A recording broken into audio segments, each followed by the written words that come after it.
Assalamualaikum warahmatullahi wabarakatuh. Salam sejahtera bagi kita semua. Shalom, Om Swastiastu, Namo Buddhaya. Perkenalkan, saya Nur Indah Arofia sebagai moderator pada diskusi pada pagi hari ini. Selanjutnya ada Fikri Mauludi sebagai pembicara pertama, ada Sofil Widat sebagai pembicara kedua, Rikza Diaul Haq Amza sebagai pembicara ketiga, dan Aprilia Indah Nurjana sebagai pembicara keempat. Di sini kami akan membahas tentang menciptakan kepemimpinan dan budaya dalam organisasi. Baiklah, untuk mempersingkat waktu, kami akan memulai presentasi pada pagi hari ini. Kepada pembicara pertama, dipersilahkan. Oke, terima kasih kepada moderator. Yang pertama, kinerja organisasi dijadikan sebagai salah satu ukuran berhasil tidaknya suatu organisasi, baik organisasi profit maupun organisasi non-profit. Organisasi tak lepas dari masalah sumber daya manusia, karena sampai saat ini sumber daya manusia menjadi pusat perhatian dan tumpuan bagi organisasi ataupun perusahaan untuk bertahan dalam persaingan yang semakin ketat di era globalisasi seperti sekarang ini. Next. Pentingnya kemampuan pemimpin dalam organisasi ditunjukkan untuk kemajuan organisasi bagi organisasi tersebut. Salah satunya adalah gaya kepemimpinan yang menuntut kemampuan dari seorang pemimpin tersebut, yaitu gaya kepemimpinan transformasional dengan motivasi para bawahan untuk berbuat baik sesuai dengan harapan dari bawahan dengan meningkatkan nilai tugas-tugas dengan mendorong bawahannya mengorbankan diri sendiri demi kepentingan organisasi, diikuti dengan peningkatan tingkat kebutuhan bawahan yang lebih baik. Next. Kepemimpinan dalam organisasi juga menuntut kepekaan terhadap kebudayaan yang terdapat dalam organisasi tersebut.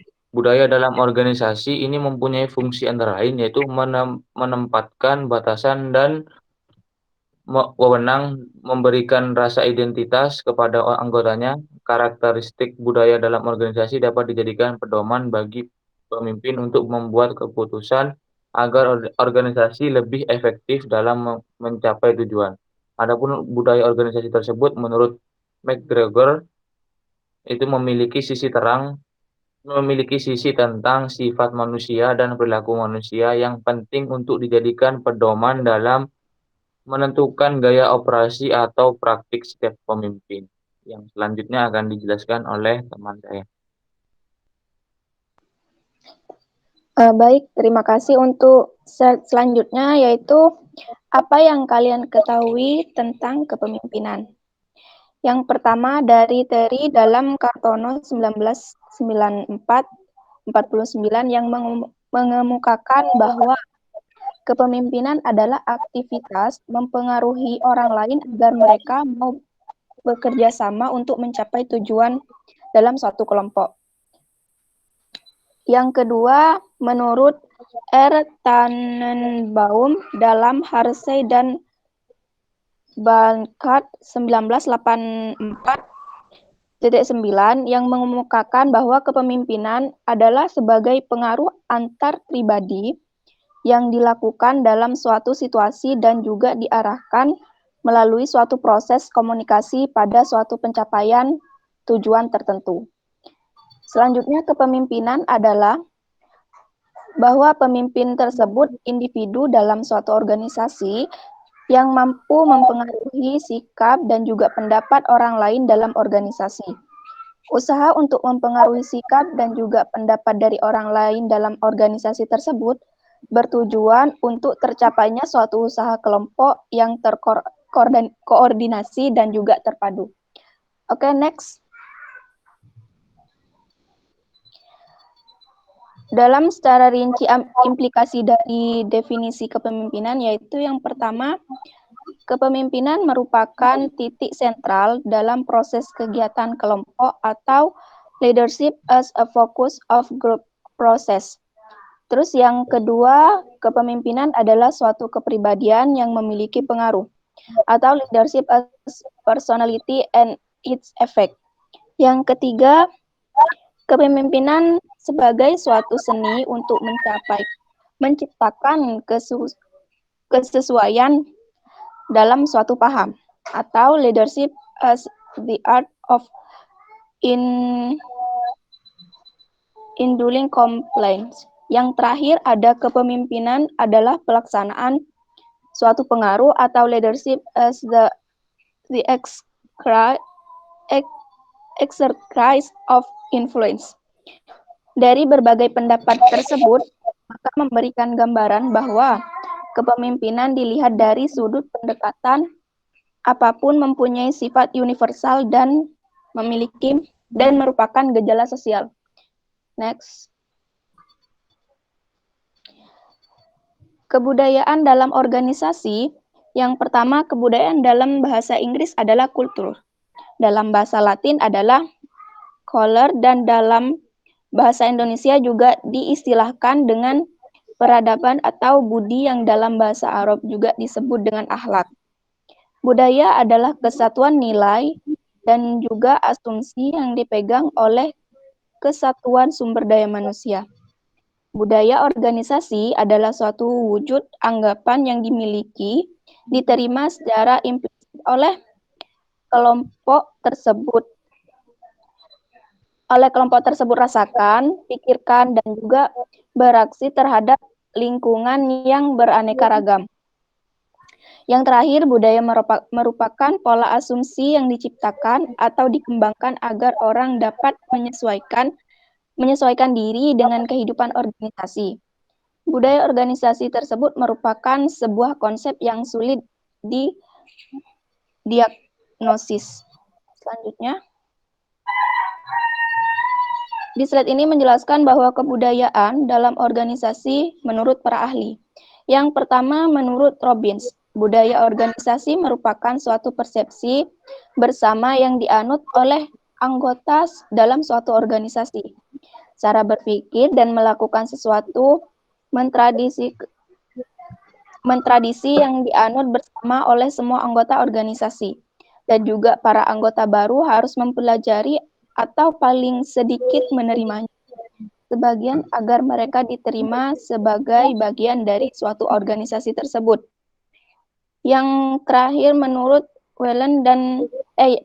yang kedua menurut Whelan dan Hanger, budaya organisasi adalah himpunan dari kepercayaan, harapan, dan nilai yang dianut bersama oleh anggota organisasi dan juga diwariskan dari satu generasi dan generasi berikutnya. Budaya organisasi adalah sistem makna dan juga keyakinan bersama yang dianut oleh para anggota organisasi yang menentukan sebagian besar cara mereka bertindak. Untuk dijelaskan oleh saya. Kebudayaan dekat kaitannya dengan berbagai disiplin ilmu pengetahuan, baik ilmu ekstra maupun ilmu-ilmu sosial sebagaimana telah diuraikan di muka, terutama karena membicarakan tentang fenomena masyarakat. Budaya itu sendiri dapat meliputi antara lain, yang pertama, sistem mata pencaharian, yang kedua, sistem pendidikan, yang ketiga, sistem persembahan, yang keempat, sistem seni, yang kelima, sistem moral, dan yang terakhir adalah sistem hukum. Hofstede dalam Gibson tahun 1996 mengemukakan 4 dimensi budaya, yakni yang pertama penghindaran atas ketidakpastian. Hal ini memiliki arti tingkat di mana anggota masyarakat merasa tidak nyaman dengan ketidakpastian dan ambiguitas. Perasaan ini mengarahkan mereka untuk mempercayai kepastian yang menjanjikan dan untuk memelihara lembaga-lembaga yang melindungi penyesuaian. Yang kedua, maskulin versus feminitas. Tingkat maskulin adalah kecenderungan dalam masyarakat akan prestasi, kepahlawanan, ketegasan, dan keberhasilan secara material. Sedangkan feminitas berarti kecenderungan akan kesederhanaan, perhatian pada yang lemah, dan kualitas hidup. Selanjutnya, individu dengan kebersamaan. Individualisme adalah kecenderungan dalam kerangka sosial di mana individu dianjurkan untuk menjaga diri sendiri dan keluarganya. Kolektivisme atau kebersamaan berarti kecenderungan di mana individu dapat mengharapkan kerabat, suku, atau kelompok lainnya melindungi mereka sebagai ganti atas loyalitas mutlak yang mereka berikan. Dan yang terakhir ialah jarak kekuasaan, yang dimana memiliki arti ukuran di mana anggota suatu masyarakat menerima bahwa kekuasaan dalam lembaga atau organisasi tidak distribusikan secara merata.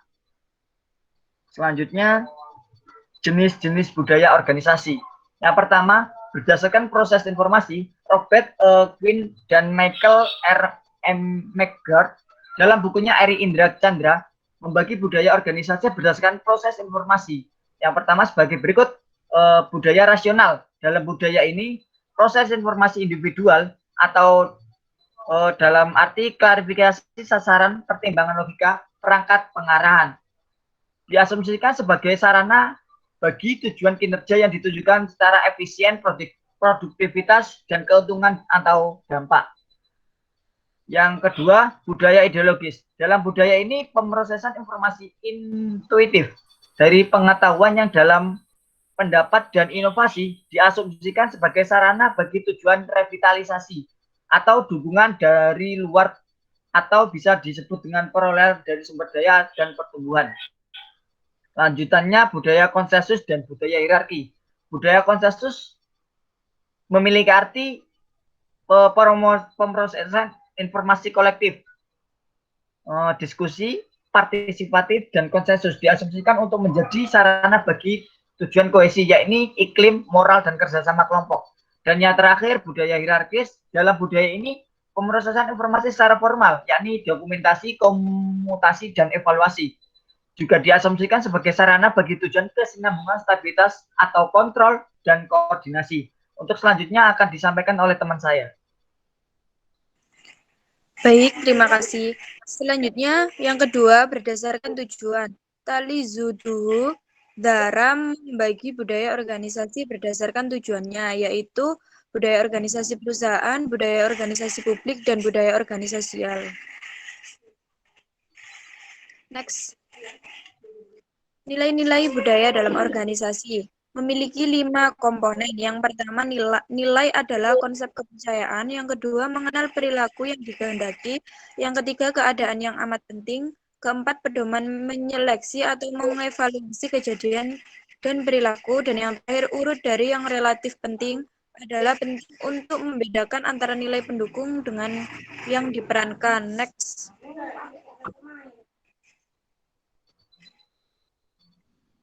Yang pertama, nilai pendukung. Menunjukkan nilai-nilai yang dinyatakan secara eksplisit yang dipilih oleh organisasi.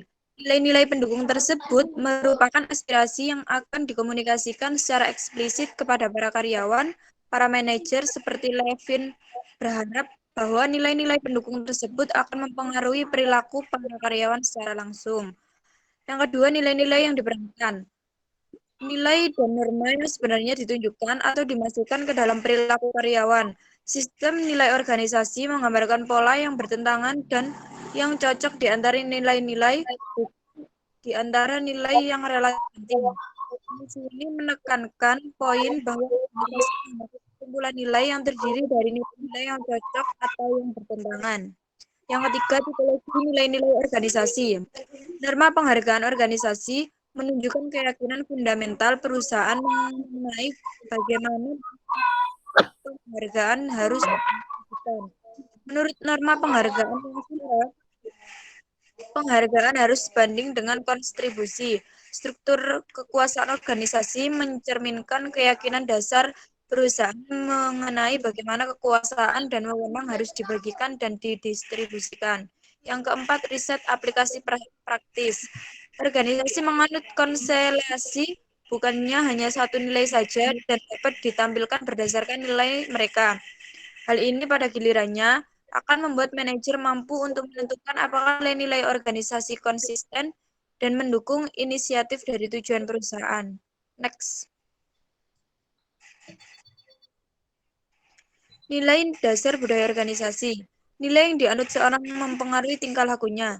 Dalam sebuah organisasi, nilai yang dianut seorang anggota akan mempengaruhi tingkah lakunya dalam berinteraksi dengan anggota lain, mampu dalam melaksanakan tugas. Dalam bukunya Miller, Manajemen Era Baru, beberapa pandangan mengenai budaya perusahaan menyatakan bahwa dalam perusahaan terdapat dua nilai, yaitu yang pertama, nilai utama dikaitkan dengan inovasi besar, ketaatan, dan produktivitas. Nilai utama terdiri dari 8 unsur. Next. Yang pertama, asas tujuan, asas konsensus, asas keunggulan, asas kesatuan, asas prestasi, asas empiris, asas keakraban, dan asas integritas. Yang kedua, nilai sekunder. Miller menyebutkan nilai sekunder sebagai sifat-sifat variabel bisnis dan membaginya menjadi 6 unsur sebagai berikut. Yang pertama, terfokus pada pelanggan atau terfokus pada produk. Yang kedua, pengendalian yang disiplin atau pengendalian yang hilang. Yang ketiga, kewirausahaan yang telah terbukti benar. Yang keempat, pengambilan keputusan yang cepat atau pengambilan keputusan yang lambat. Yang kelima, fokus jangka pendek atau fokus jangka panjang. Dan yang terakhir, teknologi canggih atau sederhana. Terima kasih.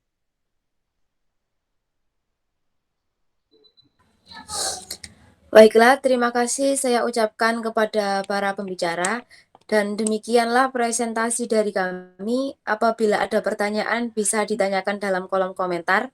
Dan saya Nur Indah Arofia, selaku moderator pada presentasi pada pagi hari ini. Mohon maaf apabila ada salah kata atau perbuatan. Dan akhir kata, wassalamualaikum warahmatullahi wabarakatuh.